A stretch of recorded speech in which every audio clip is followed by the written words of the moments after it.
Hello, everyone. And I've got a special guest on the show today. Her name is Lisa Chin. Welcome. Hi, Pauline. Thanks for having me today. Yeah, thank you for coming on. So, Lisa, please introduce yourself and what do you do? Oh, this is a loaded question. But my name is Lisa. I'm actually located in the US, if you can't tell from my accent, and I am a mother to three children. Um, I am a follower of my curiosities and inspirations, and I would say that what sums me up is that I seek to live an inspired life, and I do that through following those curiosities, observing and creating. And that pretty much sums it up. Wow, that's really powerful, being like leading with curiosity to live an inspired life. Where did your journey all start in terms of, seeking to live an inspired life? I think that, like a lot of people, I was always like that. I, I think that who we are is innately within us. It's just that we don't realize it until we examine it. Mm-hmm. And so I would say that I've always led with curiosity and inspiration, but I didn't really realize that until I became a mom. And I was I'm like a self-development, geek and all of that. So I was listening to a podcast on the way to an appointment, and I all of a sudden this question of who am I kind of came to head, and I was driving and I almost drove off the road. I was 6 months postpartum with my daughter, my oldest, and I was just kind of getting back into like normal life. I kind of adjusted to motherhood finally, and I felt like I could go back to like going to appointments and different things like that. And and then I asked myself that question, and I didn't have a good answer for that. And so I spent the next year and some odd months um, looking and listening and reading at everything with the lens of what does this mean about me? Mm. And I don't know how many podcasts I listened to, how many articles I read, how many personality tests I took. Um, and then I was in the midst of a writing course, and all of a sudden I was going to bed one night, and it was like 1 o'clock in the morning, and I like jumped up out of bed. I was like, to live an inspired life. And I at least at that point, I was taking notes in a Google document because how much time do like new moms have to actually get on a computer and write or journal? Mm. So I had this Google Doc and I was typing furiously. I'm like, to live an inspired life, what does that mean? And I realized for a really long time I had been living an inspiring life. And that was a life where I was trying to get the likes. I was trying to get people to be like, oh, that is so cool. Or I want to do what you're doing. Or you're inspiring me. And and I can't say I was intentionally doing that either, but it was almost like I was just being led by culture, right? We are in this culture where we're seeking the likes, we're seeking kind of that external validation for what we do. Mm. And so I realized the difference of living an inspired life and living an inspiring life is that when living an inspired life is to lead a life where I'm inspired first and foremost. And then maybe other people will be, but it really doesn't matter. And I think that uh, almost, not almost all, but like a lot of the self-development stuff and personal growth things that are out there kind of just say that, like, do you know who you are and follow your own path? And Mm. those who are attracted to you will follow, and those who aren't will follow someone else, and that's great. Yeah, exactly. That is so powerful. And it really is the core of our living. Like who are we? And that question is just, it can get so deep because there are so many aspects of ourselves that we can reveal. What has been, you said lead an inspired life. What does that look like, sound like, feel like, or imagine for you Mm, or that you discovered? great question. I think that you kind of are like, saying it in a really cool way because you're talking about like within your body, like how do you feel? when you live an inspired life. And for me, like I'm shaking right now. And that to me, I know that I'm kind of onto something because I know like when my body gets excited, I shake and it's like it's kind of this like frenetic energy. And so I kind of follow that when that happens. Like before when we were kind of chatting before the call, um, we were talking about different topics. And then one topic I was like, okay, I'm shaking during this topic. I think that this is what I would want to talk about. Mm, Um, so like within the body, I think it's really important for us to examine how we feel. I've studied a little bit of somatic experiencing and just I'm not an expert by any means. That is, it is still something that I'm trying to learn more about. But the idea of like being in your body and like feeling the sensations and just being in touch with that. mm-hmm, And then in the day to day, I think for me, an inspired life is just following the curiosities and going to bed kind of.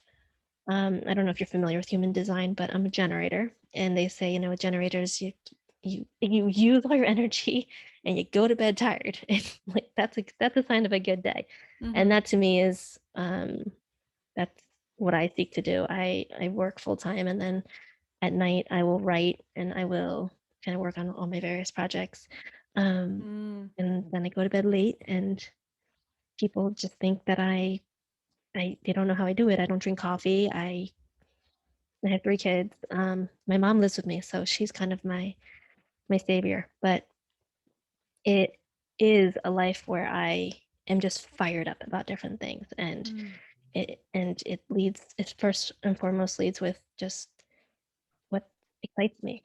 mm-hmm.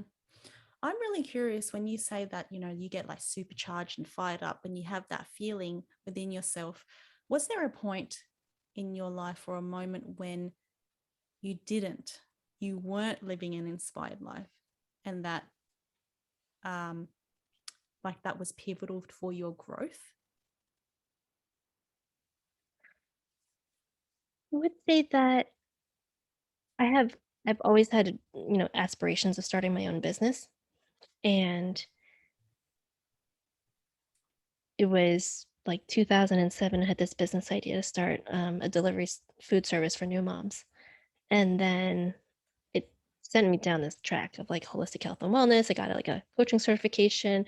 I wanted to work with mothers. I didn't because I was doubting my ability to do so because I was not a mom at that point. Mm, And then I had, I've had ideas along the way where it was I was looking for validation. Like I have a background in business, a business degree, and like you're looking for market research, you're looking for surveys, you're looking for all that stuff. mm-hmm, And so um, in 2015, 16, right around the time this whole idea of being living an inspired life came to mind, I ran a wellness week at my company. And at the end of it, I was like, oh, I should do run wellness weeks for companies all over the place. That would be amazing. And it would bring in all these different things that I've worked on in the past. And then I thought, oh, I should create a summit with interviewing different experts. I could learn from it. I could expose myself, put myself out there, maybe raise some capital. And then, and then it was right around this time that I kind of came up with this like mantra or whatever you want to call it to live an inspired life. And I asked myself, if I don't make a single cent from this summit, would I do it? And I can't even tell you, like the thought hadn't even finished in my mind before a visceral no came. Like I almost wanted to like throw up. And then I right. was like, okay, that's that's it. I'm not doing it. So then Yeah. I had already bought a course to run summits. I spent a good amount of money on it. Mm-hmm. So I thought, well, okay, if I were to do a summit on something and I made $0 on it, what would I do? And immediately went to motherhood and immediately went to the fourth trimester, which is the first 3 months after birth. And so I did that, and and it was the best decision. And it changed the way that I create, and it changed the way in how I looked at my projects and my work. Mm. Is this something that you mean you had that hard no? that was calling out to you. Is this something that you've always been connected with like your intuition or like a self-talk? Or is it something that's come about over time? I would say that I wasn't as aware of it. I'm sure it had been within me because um, I've been diving into human design, so I'll probably reference it a couple of times during this call. But as a generator specifically, you have your like my what works for me is to ask me yes or no questions. And so that question of if you didn't make any money from this summit, would you still do it? Is a yes or no question. And so that like understanding that that's kind of how I'm designed, it allowed me to kind of answer that. I would say that my first exposure to human design was probably around that time as well. Mm, Um, and I've practiced it a little bit more since then. So 6 years ago or so, 5 or 6 years ago. Um, and I would say that if I had known it since I was like, if I had known it when I was a little kid, I'd probably be like an expert at listening to my body, right? And these are the tools that I wish, parents learn and share with their kids. Um, but I probably, I probably knew at some point, right? But it's also really easy to override it. yeah, that can be an automatic thing as well, where I suppose when that search is strong for the need for external validation or the need to be successful, whatever that might be for people, um, then maybe that voice isn't loud enough. That no, maybe the no's are actually quite quiet, so you can't hear it, right? So yeah, like you said, it's going to get overridden until at some certain point where things chaos takes over. um, I'm really curious because you've mentioned the human design a few times. I've looked into it a little bit myself as well. But just to give the audience a bit of an idea, what is the human design, and yeah, what's that all about? Mm, okay, so I'll say I'm not certified in it. I've never taken an official class in terms of how to like read charts or anything like that. But I can kind of give you kind of my understanding of it.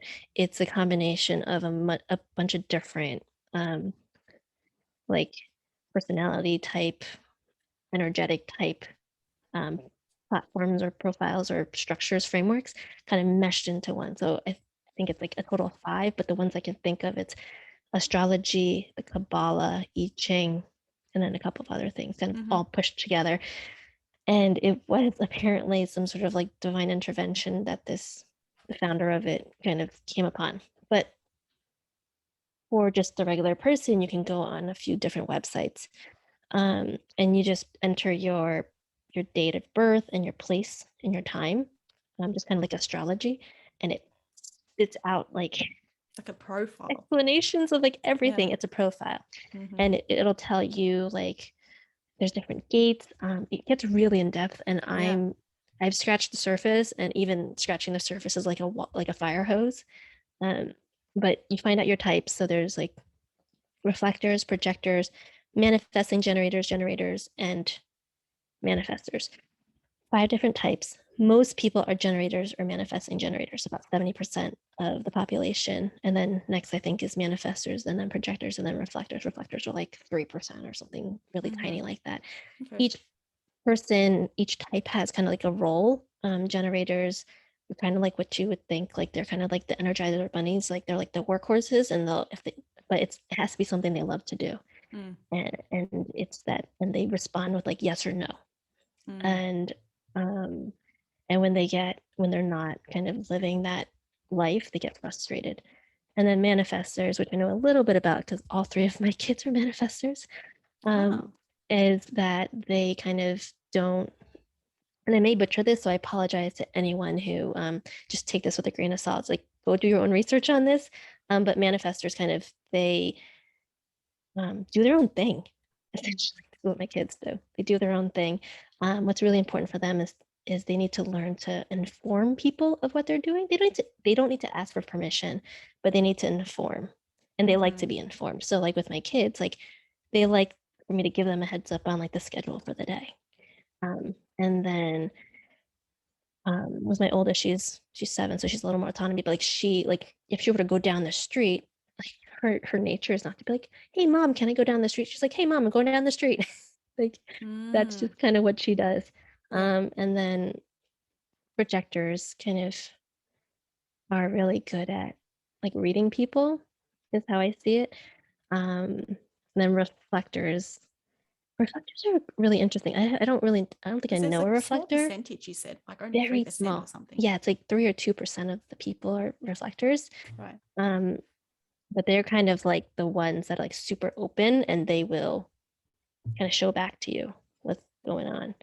I think that's kind of the gist of it. Interesting. And then Yeah. yeah, it's just like a really um I think that there's value in so many of those different Oh, profiles. yeah. Like I kind of yeah. It kind of gives you like a framework of like sort of understanding how you work and how others work so that you can, I guess, be more compatible or find ways to work with each other as well. Yeah. Yes, absolutely. And you take what resonates and you leave what doesn't. I also think that as we kind of grow as people, the things will resonate with us at different points in our lives. So it's Mm, not like you don't have to go into human design and like go full force into it. Just kind of wade in and then see. And then like if it's like really cool and you want to find out more about it, then dive in deeper.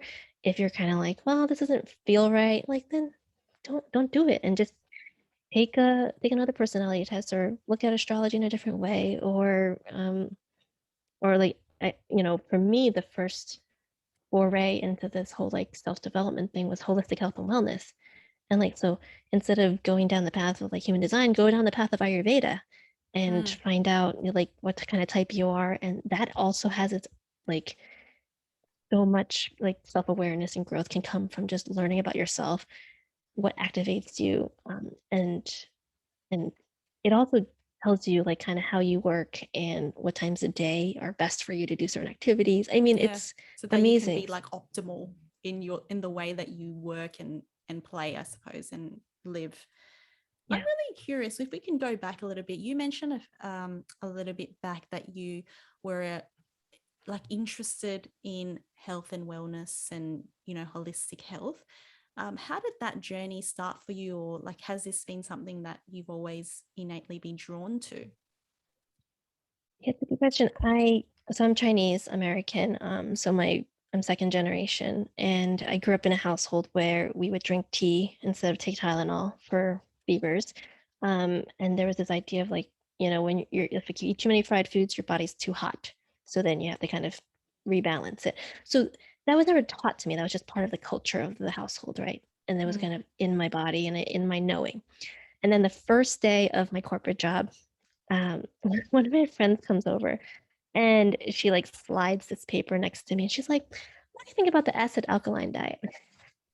And I like had never heard of it. yeah. And it was also like the most random question, like within the first 2 hours I'm working this corporate job.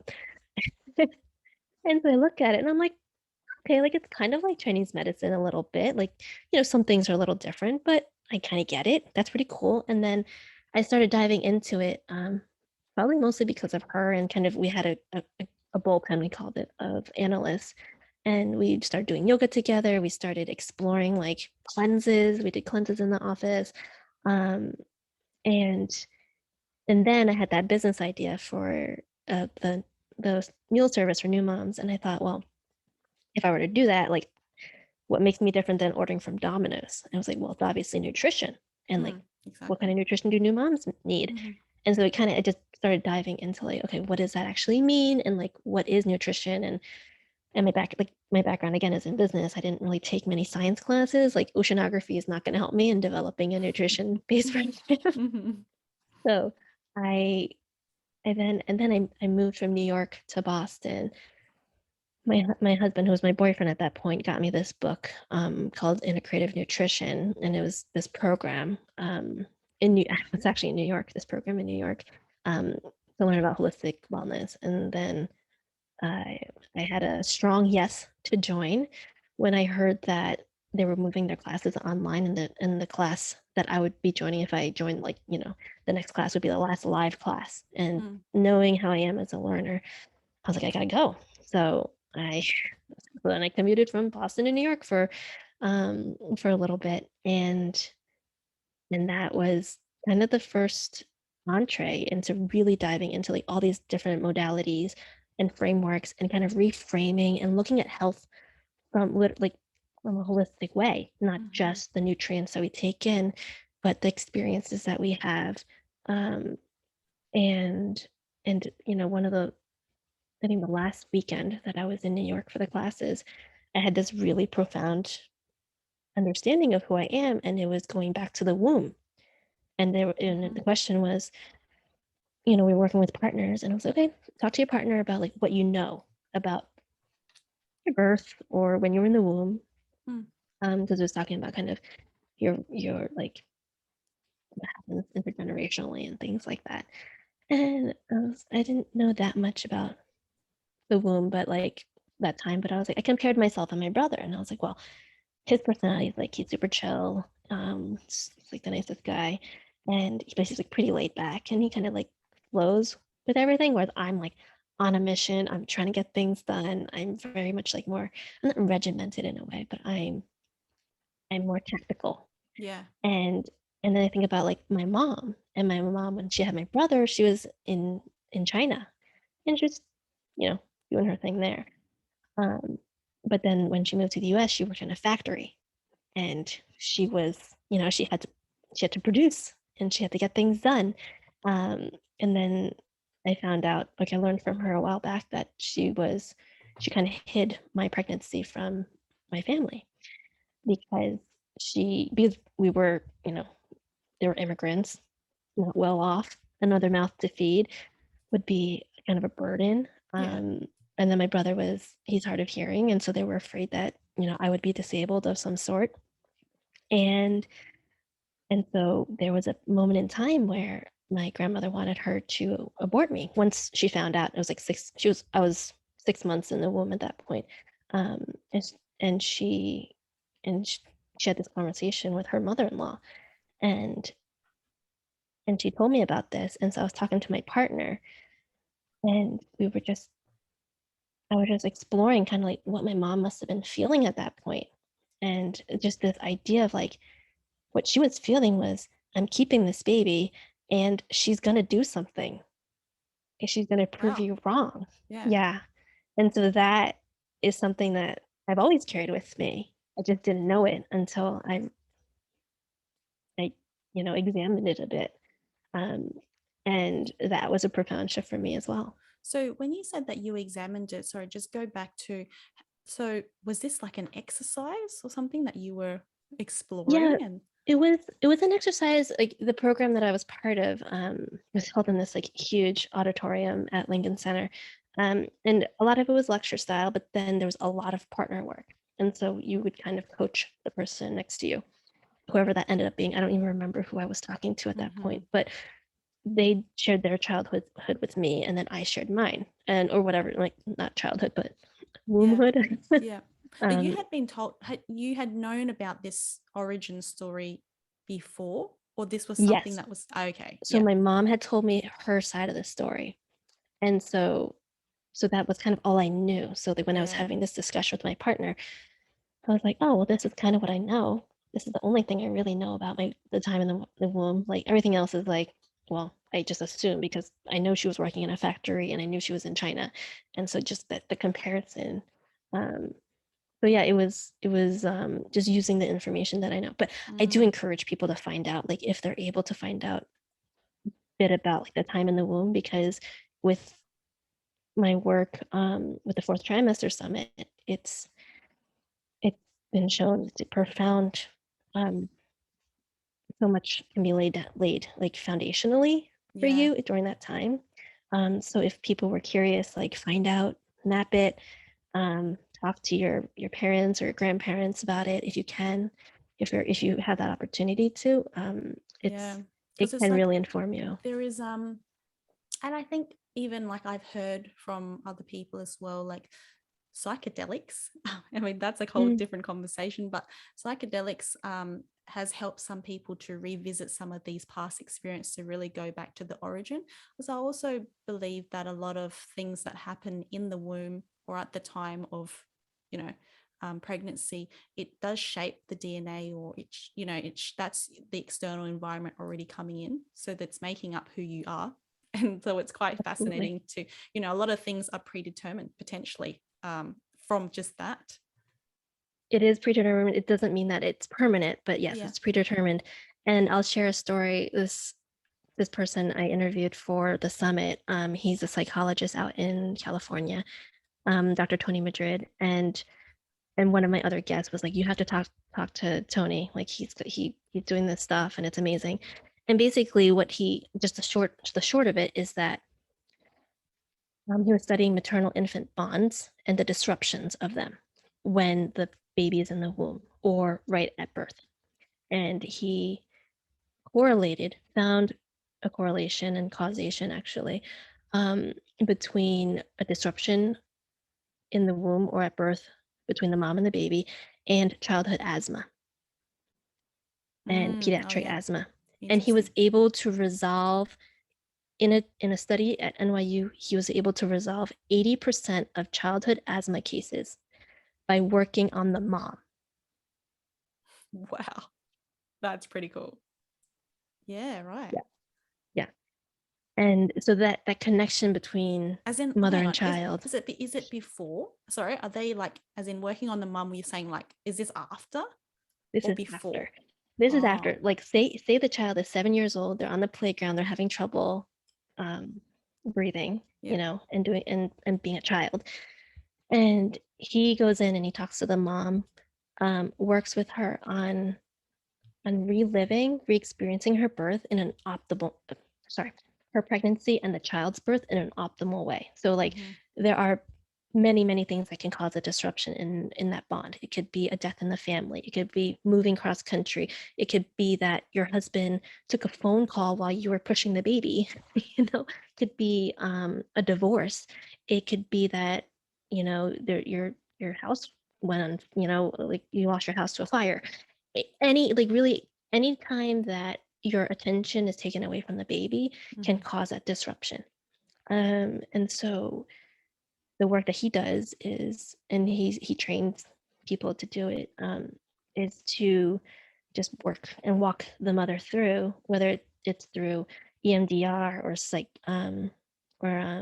hypnotherapy or any really number of different mind body techniques, but walking Mm-hmm. them through that and having them re-experiencing it and reconciling it, and then they're able to then like um there is like he has this book with all these different stories, and there's like a story of like not only does the child have asthma, but the mother doesn't have a good relationship with the child. Mm. She even said something like, I don't even feel like she's mine, I don't love her. And Wow. then they do this work, and the first time he did it, it was a 10-minute hypnotherapy session, and the Mm-hmm. child's asthma was gone. Like It can be it. so profound. Yeah. And it's, yeah, the hypnotherapy work, I know, I do some of that as well. And it's just so profound when you can really go back to certain moments in time along your timeline and then really address certain things. And that can really, like you said, reconciling that can really just change the game moving forward. Like everything Mhm. changes. It's amazing. And quickly as well. Yeah. So Right. It's this like just it's like this you're addressing a moment in time, and it's like almost a switch turns on or off. And you're like, mm, oh, I'm good.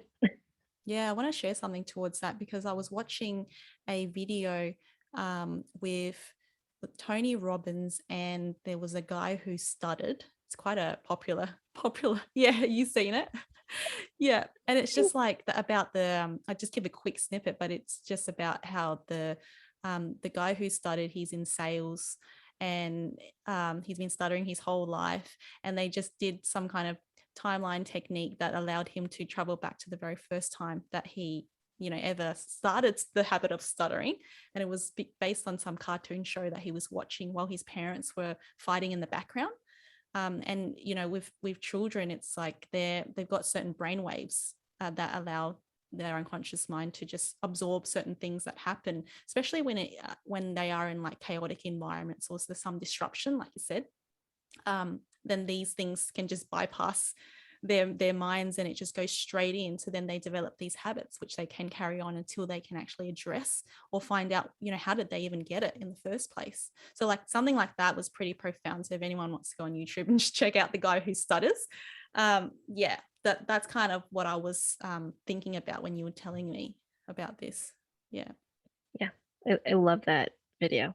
I sent it to some friends, and it just is amazing. And I mean, you cannot, I think that, there's a lot of people who are skeptical. Like, you can't fake that. That I don't know. I mean, sure you can, but it's just when you see something like that, or like when I hear the story of like when I heard from Dr. Tony Madrid, like what he does, like you just wonder what else is possible. Yeah. And it's just having awareness. Like literally, it was just having the awareness that fixed the problem. Yeah. Um, that leads nicely into the identity piece of things. When you mentioned that, you've come from a Chinese background, I'm the same as well, and you got into, started learning about holistic wellness and all of that. How has your perspective changed from like knowing that you've got that backing of that culture and there's a lot of different beliefs and traditions and everything in terms of wellness, to learning and going on your own journey with it? How has things changed for you within your life, or how you conduct your inspired life? I think that growing up Chinese, and particularly in America, I have a different perspective.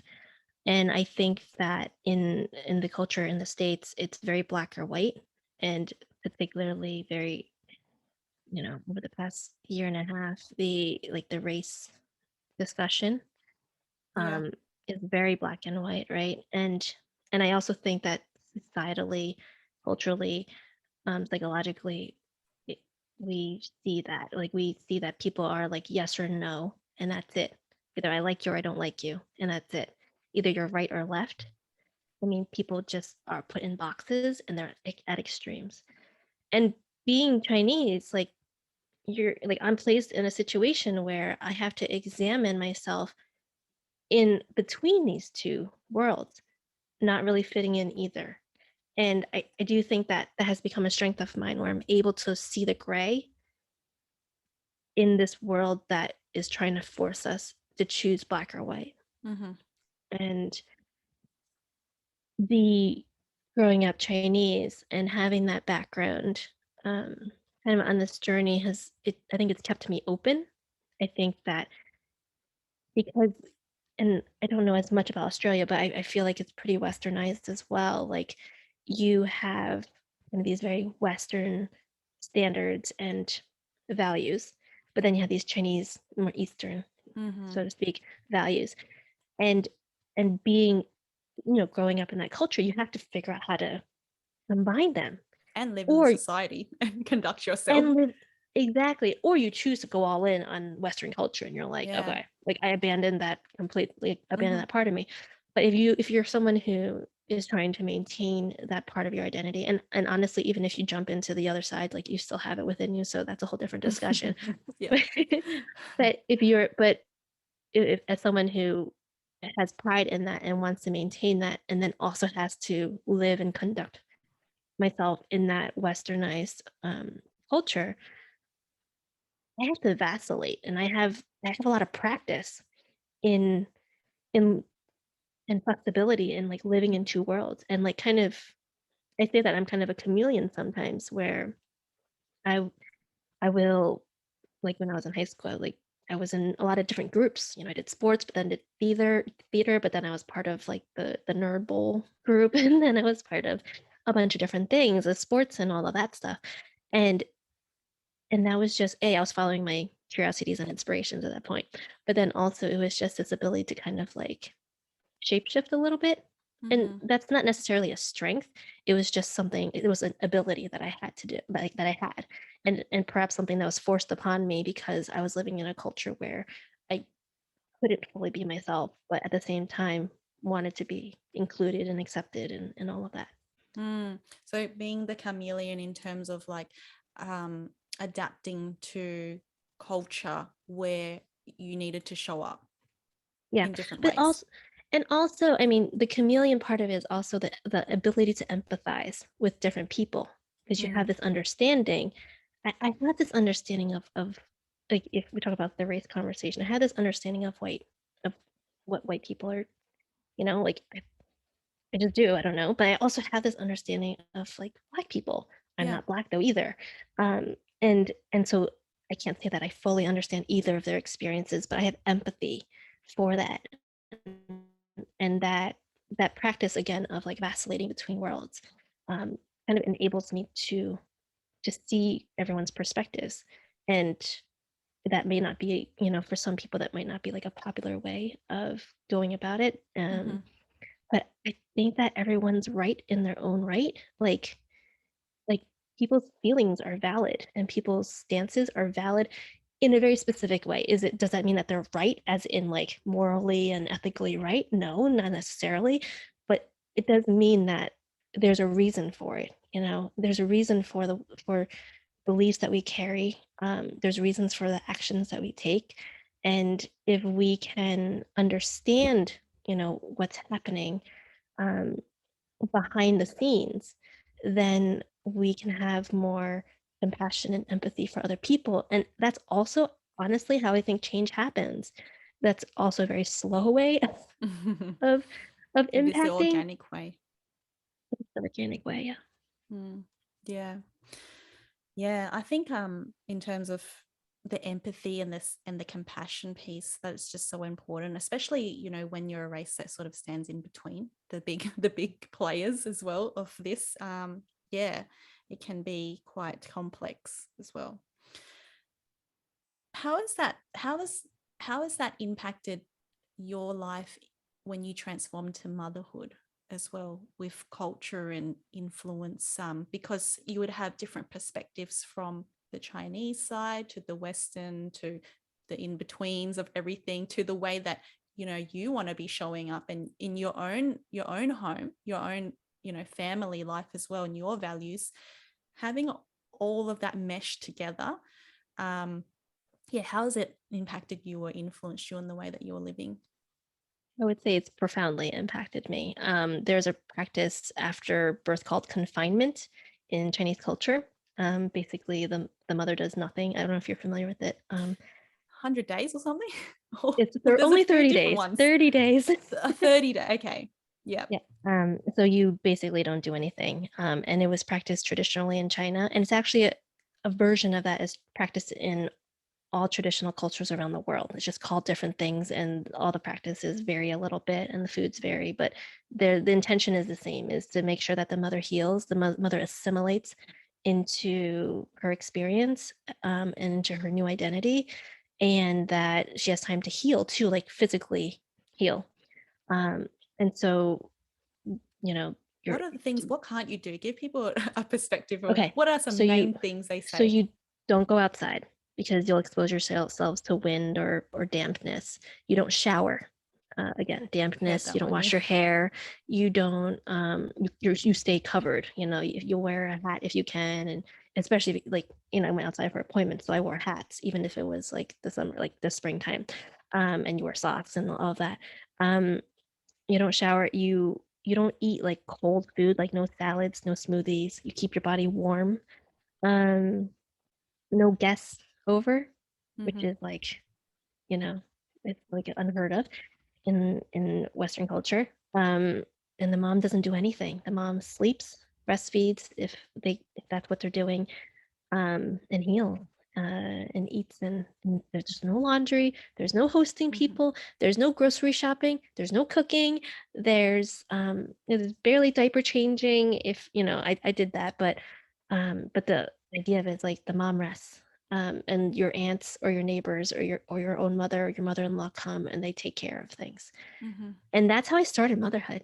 I started motherhood with my mom coming, and it profoundly shifted how I entered this experience. And I remember going back to work 12 weeks later, because that's how long the leave was at my company at that point, and just looking around and being like, this isn't right. Like, this isn't right for a mom to leave her baby at 12 weeks with strangers. 12 weeks is a short amount of time as It's a well. very and honestly, I'm lucky. I was lucky at that point. Now the leave at my company is 16 weeks, but I'm lucky. There's no it, this is we the US has abhorrent maternal leave policy, as in there is none. Yeah. um and there's no support for moms. So it just opened up my eyes. Like it, I couldn't have experienced my postpartum more drastically different being but like knowing that like my neighbor like who had a baby was doing like the opposite, you know, and just to be like I'm here and I'm doing this and like what does this mean and how and then this is and this and it basically set me up for like this is what motherhood should be. It should be that I'm supported. It should be that that I'm first in a way. It should be that So you really adopted this this way of being for the first like period of time, first 12 Yeah, I did it weeks or with so. all three kids. Yeah. And the reason that I did the fourth trimester summit on the fourth trimester was because of this practice. Now I talked about a whole bunch of other different things. Um, or I covered because I didn't talk, I interviewed people, but that was the reason because I had this experience and and my thinking was this is the way it should be. This is the way that traditional cultures practice postpartum all around the world. This is how we preserve women's health. This is how we set ourselves up for the transition into menopause. I mean, there's a saying in Ayurveda, it's the first 40 days for the next 40 years. This is Mm, this is the crux. crucial. It's crucial. This is the crux of our future.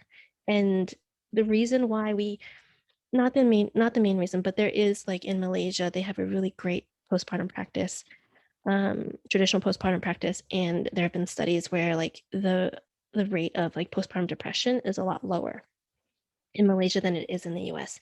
A lot of other factors, right? It's not just one thing, but the Yeah. fact that mothers feel supported in those first 40 days, they don't, it's not that you have to not shower and you have to not visit people, but it's just the expectations that mothers have in those first, when they first have a baby, there's all these expectations of making sure that other people are comfortable and that they're happy and that they're taken care of, and no Mm, one's actually taking care of the mother.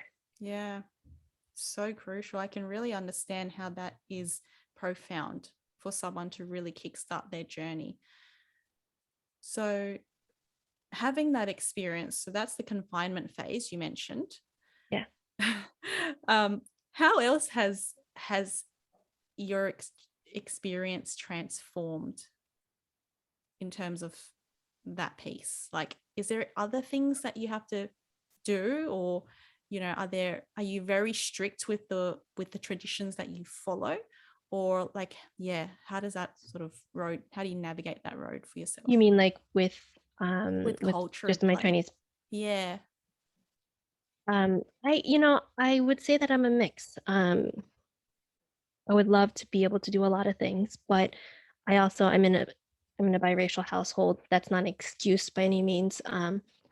But it makes it a little harder, to because I initially wanted to like speak Chinese to my daughter, and then like my Chinese isn't that great, and then like my husband wasn't going to teach her Chinese, so then I was just like, then I defaulted to not speaking Chinese. But then my mom moved in with us, 3.5 years after I had my daughter, and the month after I had my son, and she's been with us since, and it's been a really interesting experience, like kind of inviting my mom into our family and having her like be like in it, not just like visiting. And she works harder than all of us, like than the two of us combined, really. Um, but it's I grew up in a household with three generations, and that shaped me, to be able Mm, to have my grandparents in the same house as me, whether or not like, we agreed on things or whatnot is a little bit, it's not exactly relevant. There's that whole idea of in Chinese culture of filial piety and respect for your elders, and we don't have that in the West. mm, Like old people are in nursing homes. They go there and they're shunned by society. that no one talks about the elderly, no one takes care of them, no one watches out for their well-being, and they die alone. I mean, like, Mm. that's and it's really sad. Um, and so for me, it's like I couldn't imagine doing that to my mom. Like, I grew up in a household where my grandmother was in the house, as long as she could possibly be for. Yeah. Um, It's and completely different, isn't it? it's Yeah. And especially very for different. you, you've been like deeply rooted in it, then that's like that belief system is super strong as well. So that would be something that you would carry on for generations to come as well. I hope so. Yeah. Yeah. What are the things that or challenges or things that you want people to be mindful of when it comes to motherhood expectations, um, perfectionism, that sort of thing? Mm. You mentioned about martyrism earlier in our conversation. Like, let's dig up a few things that you think would be really relevant or valuable for people to know. I think that there is very few things that we need to do as mothers. I think that we need to make sure that our children are fed. We need to make sure that, they get enough sleep and that their diapers are changed and or they're clean in some regard.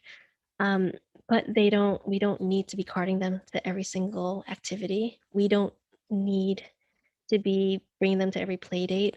Like, we don't need to be reading every single childhood development book that we can get our hands on. Um, we don't need to be making them perfect lunches and dinners. There's just so much of what we're doing that we are, Are we overparenting? well, it's tough because it's like this really fine line, and it's also dependent on the child, and Yeah. and the way that we parent is so rooted in how we were parented, and it's either I'm going to perpetuate the cycles, the experiences that I Yeah. had, or I'm going to go Mm-hmm. in the opposite direction. That's pretty much kind of what I see. Mm-hmm. And and I'll tell you, like, when I was pregnant, when I was like thinking about being a mom, I was telling my husband, and I was joking around mostly, but I was like, I'm gonna pretend that I don't speak English. I'm gonna I'm going to make my daughter, my children, translate all my documents for me and write my checks for me for my bills. Like, we do that anymore, right? But Yeah. like I'm gonna make them do the things that I had to do as a child. It was like this like idea of like, if I went through it and it made me the person I am, they're gonna do it and they're gonna be the person, like they're gonna be a good person because I'm a good person.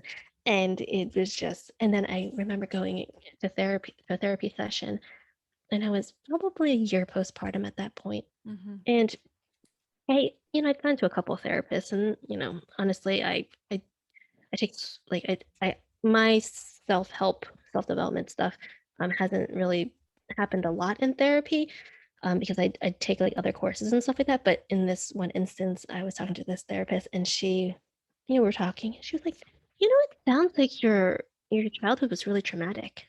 And I was like, "No, it wasn't traumatic. Mm-hmm. I, you know, I yeah, it was what it was, right?" Yeah. And then she's like, "Well, would you want your daughter to have experienced what you experienced?" And I just started bawling. And then I was like, "Oh, Wow. okay, then I guess it was kind of traumatic." And that shifted. That made Yeah. me understand, like, okay, I what I experienced actually isn't normal. And Mm. this is an opportunity for me to kind of create. And I can't say I'm not a perfect parent. I am not a perfect Yeah. parent. It's always an Um, evolution. it's an evolution, and I truly believe that all parents are doing the best they can with the knowledge and the resources they have. For sure. Um, it's just, and that is that self-compassion that we need to have for ourselves. Um, if you think you're overparenting, then examine it. You might be. I don't know. I can't be the person who says that because maybe your child needs that extra attention for whatever reason. Maybe they need an advocate for them, because the system that they're Yeah. part of is not great. So there's this, it's different in every scenario. Um, Now, are there certain things that we don't need to do? Like, yes, but I can't say that overparenting is a bad thing, and I can't say that underparenting. I say, for me, I parent for the long term. And so Mm. I parent like thinking what's going to serve them emotionally, physically, um, and spiritually, kind of. for the long term. Um, so for instance, like, you know, I chose to co-sleep with my children because I didn't, especially with my first, she was in daycare and I didn't spend a lot of time with her. So for us to have that connection at nighttime allowed us to forge a bond that I couldn't do during the day. And so that was a choice I made. Um, and that and we all make those decisions, but at the same time, if I was working a job where I had to have sleep and I was a person who, like, I personally can go with very little sleep for a very long time, but if I was someone who, like, couldn't, then I would have to make that decision, and that's not something that should um define you as a Yeah. mother. You're not a And I think bad it's mother if very you don't do that. situation dependent, like everything as well, and individual. I'm curious about, for people out there who are who might be interested, the way that you parent the first child, second to the third. How is that evolution like when you say you learned that you don't have to do everything, or you don't have to do, certain things? Um, do you like, is it very individual and also Mhm. situation? Obviously, it's situational. Um, is your system very much based on the individual and the needs, or like do you have a certain formula where you're like, there's parts that work from the first one, the second one I'll do the same thing, um you know yeah, like how consistent, or like, yeah, do you pick and mix, I whatever? Share with will us how your journey. I will say that I have become a lot more lax with the third. The first is so my biggest learning with motherhood is that it should be a community practice. We were meant to live in villages. We were meant to have multiple people who were like parents, who were trusted caretakers for our children. Because the way that I parented my first was not sustainable. Like, there's a reason why like the first child gets all the attention and the third one doesn't, because we had the luxury of having Mm. one child and doling that out. And then by the time you get to your third, like, you only have so many hours in a day. You only have um so much, like, not extra time, but time that you're not cooking or cleaning or working or whatever it may be. Like, those 3 hours at night after, between you pick them up and bedtime, like, it was there's very little time at the end of the day, but when there's three kids. So it's become even more glaringly obvious that the way that I parented my first was, like, that was ideal, but it's not sustainable in our current culture. Like, Mm-hmm. unless I lived in a commune with all of my best friends and all of their Yeah, children, in which the would be the village. dream. Yeah. Yeah, walk over each other's house. Yeah, exactly. And so what I've kept, you know, I read as much as I can to them. I try to connect with them as much as I can. I try to have more good moments than not. Um, I try to, be empathetic and to be a person with them. And the route that you took, did you decide that you were going the opposite or more similar with your own upbringing?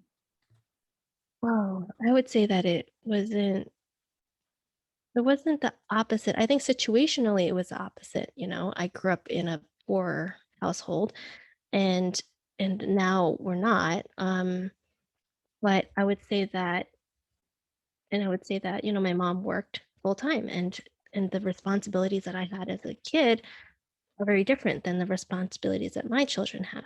Mm-hmm. It's I've been trying to explore, like, that experience of being the child of an immigrant and then being a very privileged child, and how I can raise a privileged child that still maintains the values that I would like for them to have. And that's been, like, I've been thinking about it. I don't have a conclusion for it, but it's definitely this exploration of, like, how do I instill these values that I kind of almost earned through trials and Yeah. tribulations to children who don't have to go through that, but where those values are still needed in this world.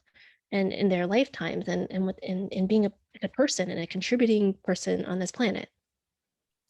That's the balance, isn't it? The balance to find, well, like, because the situation has changed from being an immigrant poor family child to now, having a pretty good life where you get access to resources and things. But it's just also that balancing the culture, the family, your values, plus I guess for me, thinking about it as well, it's like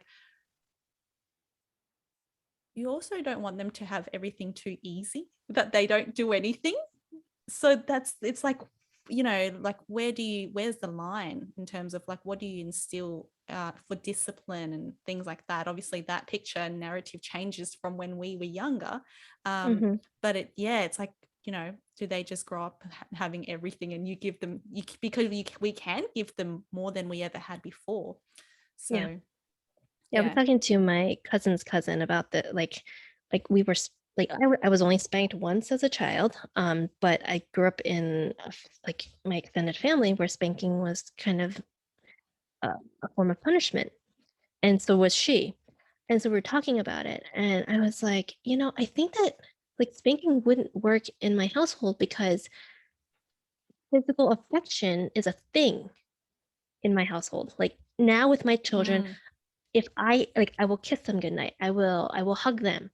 Physical affection is a like they correlate like physicality with love.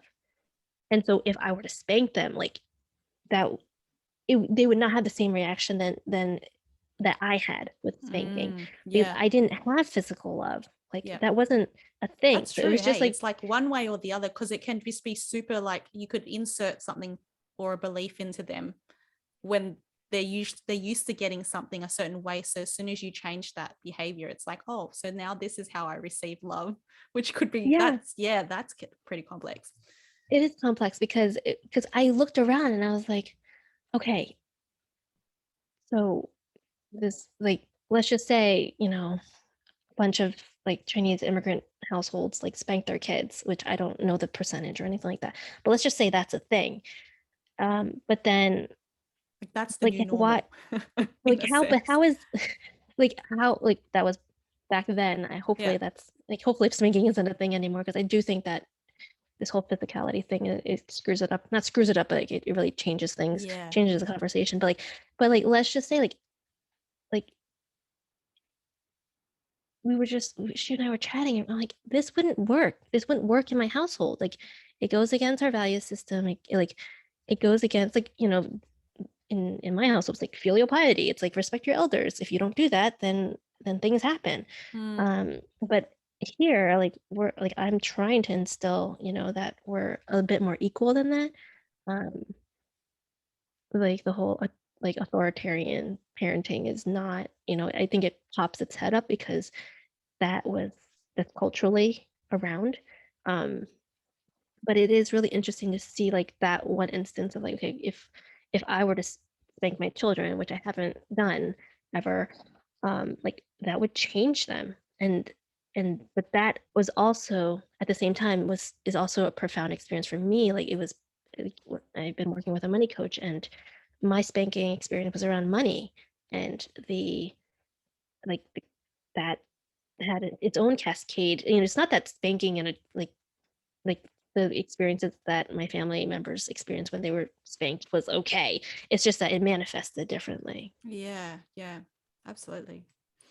We could go on for many hours, I'm sure, with you and I, with certain stories and all of that. But I do have to bring it to an end because I know it's getting late there for you as well. So I want to leave you with a couple of questions because this has been really insightful. Um, One is that at this current stage of your life, with everything that you've learned and on your self-discovery journey, what does fulfillment mean to you?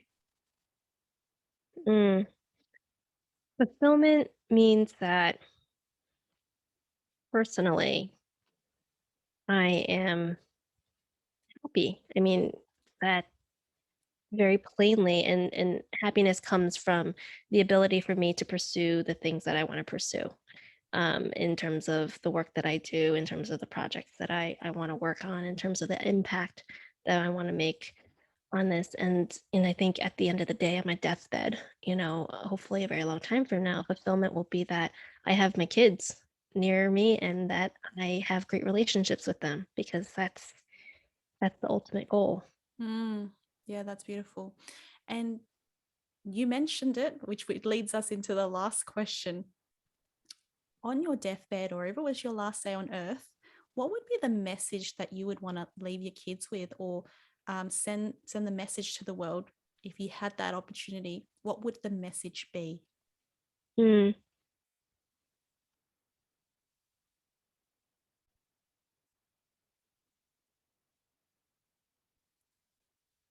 it's possible.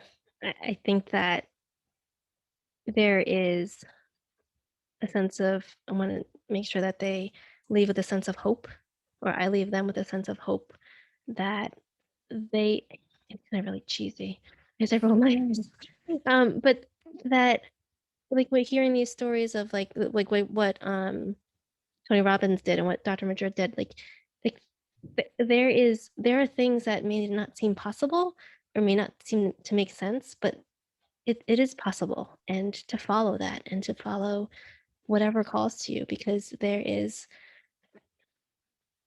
are a lot of unknowns, and there's a lot of magic in this world. And so just, you can tap into that if you want to. Mm, very wise. Tap into it. Thank you so much for all your insights and wisdom in this episode, Lisa. It's been such a pleasure. Thank you for having me. It's really been an honor to be here. Thank you.